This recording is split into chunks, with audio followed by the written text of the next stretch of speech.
வழியில் புத்தாண்டு பரிசாக ஹெல்மெட் அணிந்து வந்தவர்களுக்கு 4 கிராம் வெள்ளி நாணயம் போக்குவரத்து போலீசார் வழங்கி விழிப்புணர்வு ஏற்படுத்தினர். இருசக்கர வாகனம் ஓட்டுபவர்கள் கட்டாயம் ஹெல்மெட் அணிய வேண்டும் என அரசு வலியுறுத்தியுள்ளது. இதையடுத்து தஞ்சாவூரில் 100% ஹெல்மெட் அணிய வேண்டும் என வலியுறுத்தும் வகையில் பல்வேறு விழிப்புணர்வு நடவடிக்கைகள் எடுக்கப்பட்டு வருகிறது. அதன்படி தஞ்சாவூரில் தஞ்சை ஆற்றுப்பாலம் அருகில் தஞ்சை மாநகர போக்குவரத்து காவல் ஆய்வாளர் ரவிச்சந்திரன் தலைமையில் போக்குவரத்து காவலர்கள் வாகன சோதனையில் ஈடுபட்டனர். அப்போது ஹெல்மெட் அணியாமல் வந்தவர்களுக்கு அபராதம் விதிக்கப்பட்டது.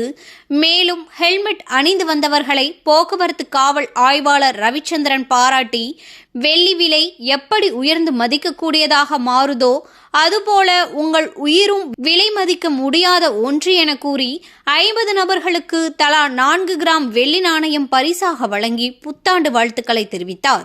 இதை சற்றும் எதிர்பாராத வாகன ஓட்டிகள் மகிழ்ச்சியடைந்தனர்.